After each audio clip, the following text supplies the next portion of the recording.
Hello friends, I'm Harish देवला from accurate Fortune astrology. दोस्तों, आज हम बात करेंगे वीनस की जेमिनी असेंडेंट के 10th हाउस की प्लेसमेंट के बारे में। आइए जान लेते हैं, यदि मिथुन लगन में शुक्र देव उच्च के बैठ जाएं 10वें घर में तो हमें क्या फल देंगे। देखिए दोस्तों, 10वें घर का संबंध है हमारे सोशल स्टेटस से, हमारे कैरियर से, प्रोफेशनल सक्सेस से, बड़े लोगों की जानकारी से, पावरफुल मशीनरी से हमें कितना सपोर्ट मिलेगा लाइफ में या कितनी पीड़ा मिलेगी उनसे। और 10वां घर हमारे पिता की वेल्थ का घर है, पिता के परिवार का घर है। और 10वां घर पावरफुल हाउस है, यहाँ से सरकारी मशीनरी वगैरह या सरकारी नौकरी वगैरह का विचार भी होता है। और यहाँ पर शुक्र जो है पंचम भाव से आ रहे हैं और द्वादश भाव से आ रहे हैं।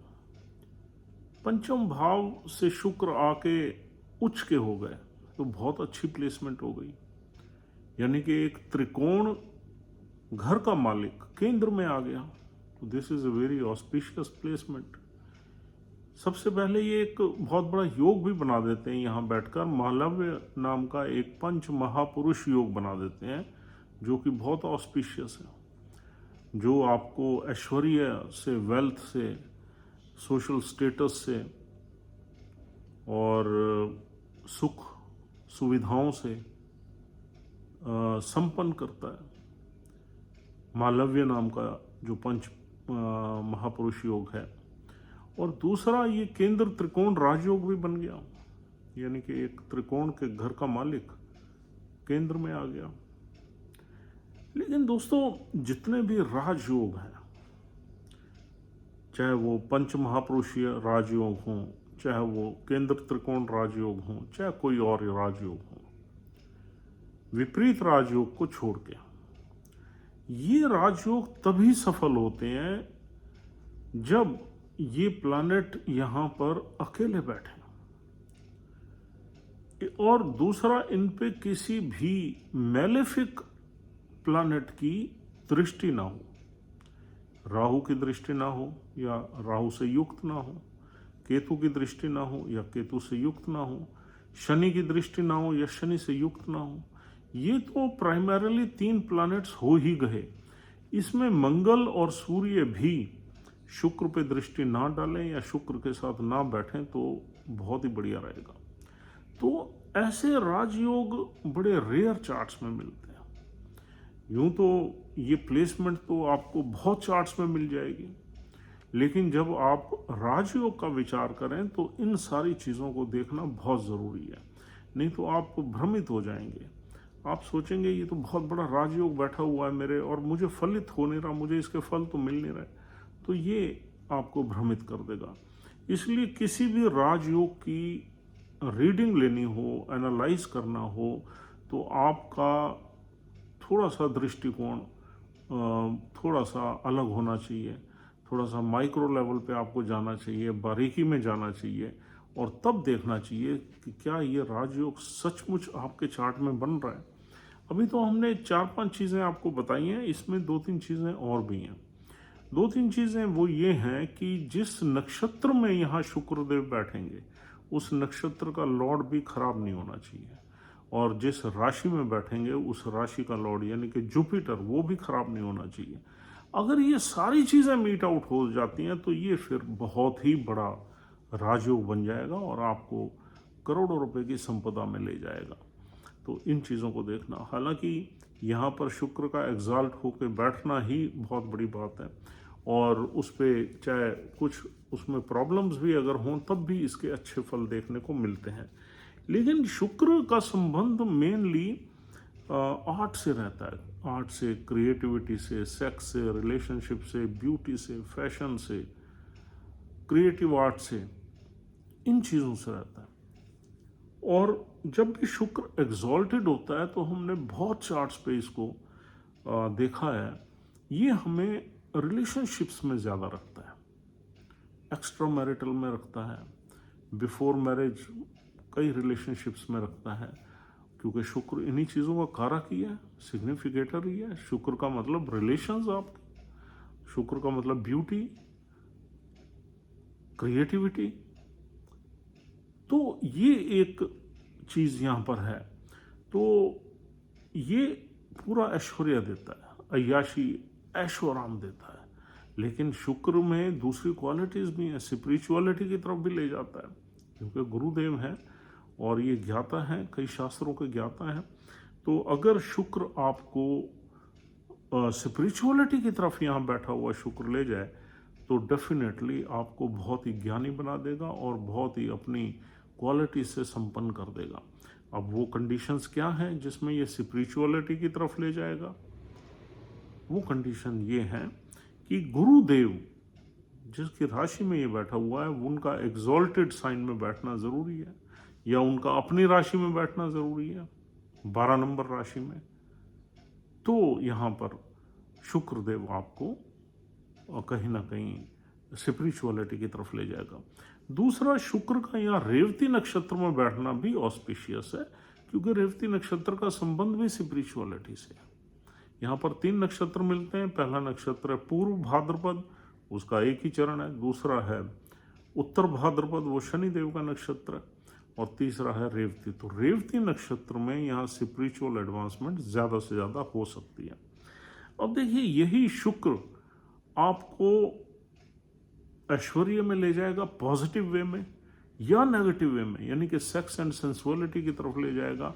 उसमें आप जिस नक्षत्र में यहाँ शुक्रदेव बैठे हुए हैं उस नक्षत्र के लॉर्ड की प्लेसमेंट जरूर देगा। अगर सपोज शनि के नक्षत्र में शुक्रदेव आ गए और शनिदेव कहीं डेबिलिटेशन में चले गए, 12वें घर में चले गए, 8वें में आ गए, तो ये आपको कहीं ना कहीं दूसरी चीज़ों में ज़्यादा ले जाएगा और उसमें भी आपको अच्छे फल देगा। लेकिन हाँ, वो चीज़ें कंट्राडिक्ट हो सकती हैं, एंटी सोशल हो सकती हैं, आपको बुरी संगतों में ले जा सकता है। वहीं वहाँ भी आपको ऐश्वर्य देगा, इसने सुख तो देना ही है। तो अब आते हैं इसके प्रॉपर इसमें प्रेडिक्शंस पे। देखिए दोस्तों, शुक्र जिन चीज़ों का कारक है उन चीज़ों में आपको पूरा का पूरा सुख देगा।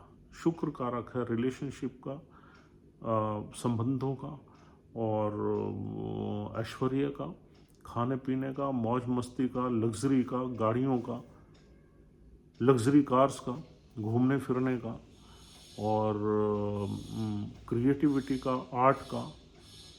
इन चीज़ों में आपको सुख देगा ही देगा। अब 10वां घर है हमारे कैरियर का। जो भी आप काम करोगे उसमें आप क्रिएटिव रहोगे, आर्टिस्टिक रहोगे।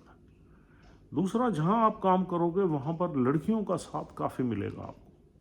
फीमेल, अगर आप मेल हैं तो फीमेल, और अगर आप फीमेल हैं तो आपको मेल, यानी कि कुछ अपोजिट सेक्स का अट्रैक्शन बहुत मिलेगा आपको जहां भी आप काम करोगे, आपके वर्क एनवायरनमेंट में, क्योंकि ये हमारा 10वां घर इस तरह का ही है। और दूसरा, आपकी रिलेशनशिप्स जो है अपोजिट सेक्स से ज़्यादा रहेगी। आत्मीय संबंध रह सकते हैं, इमोशनल कनेक्शंस रह सकता है, या किसी भी तरह की रिलेशनशिप्स आपकी ज़्यादा रहेंगी।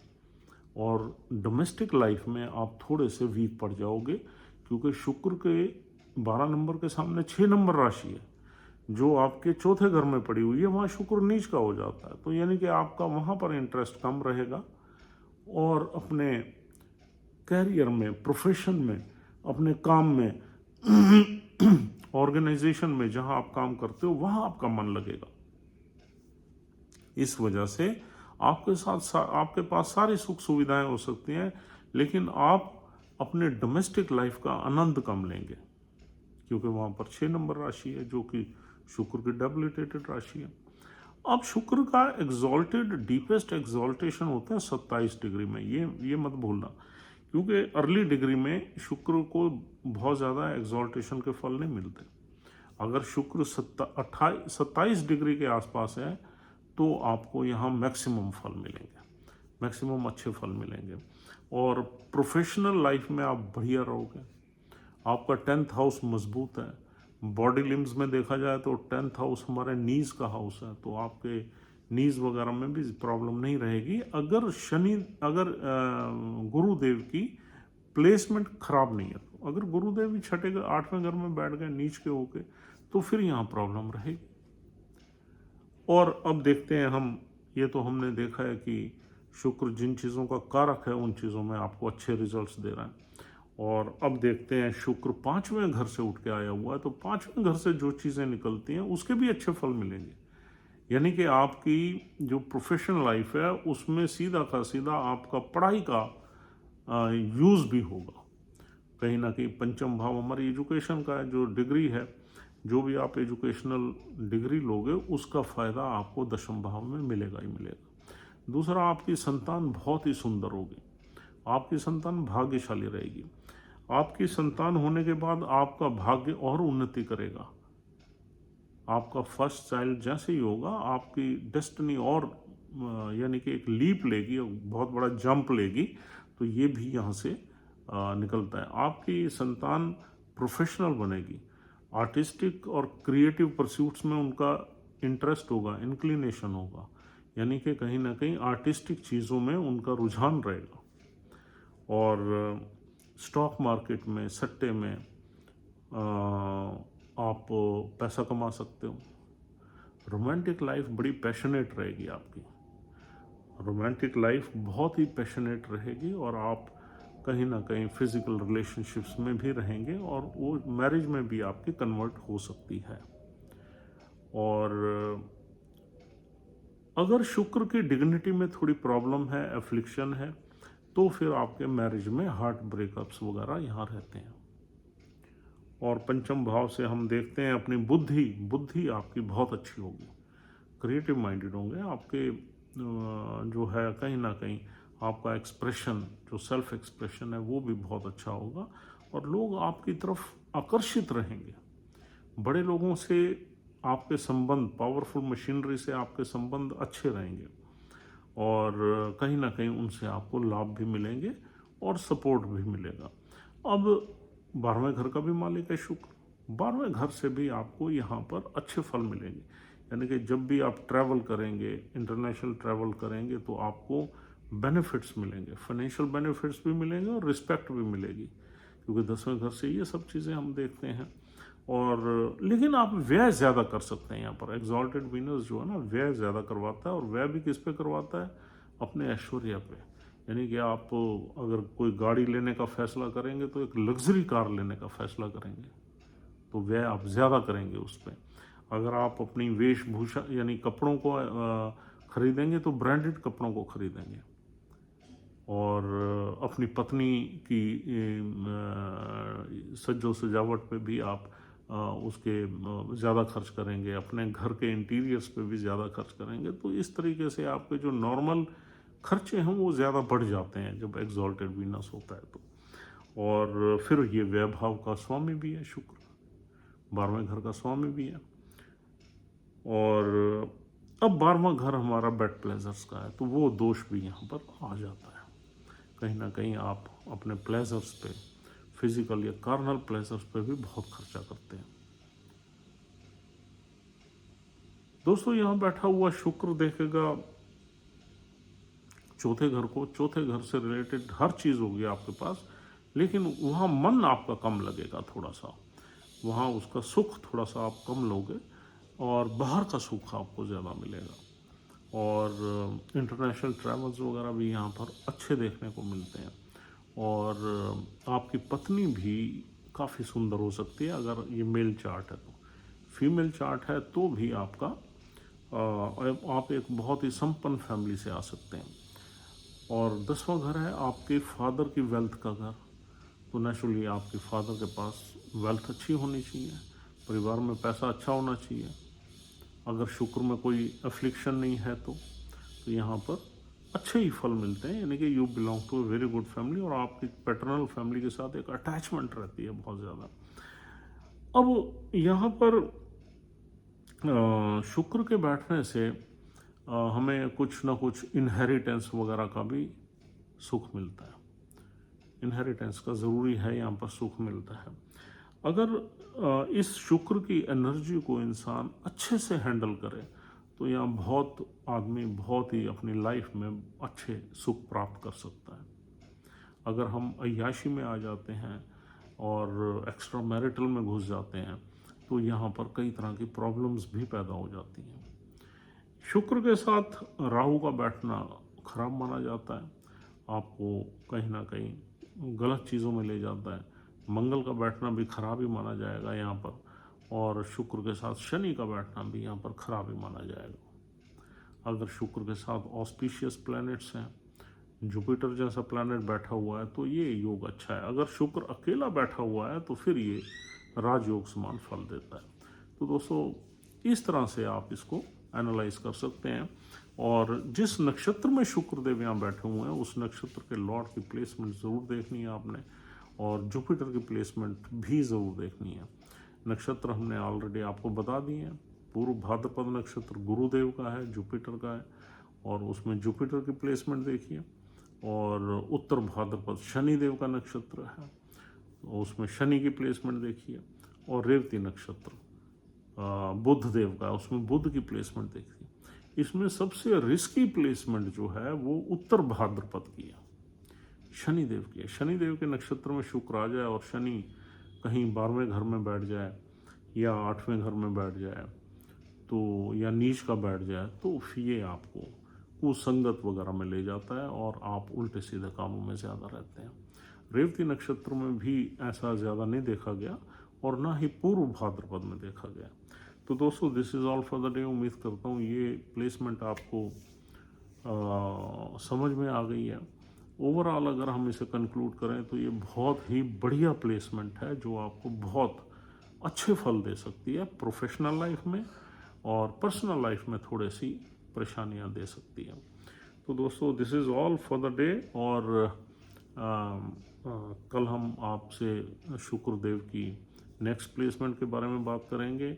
अगर आपको हमारी वीडियोस अच्छी लगती हैं तो हमारा चैनल ज़रूर सब्सक्राइब करिए, और else will see you tomorrow. Take care, have a nice time, good bye.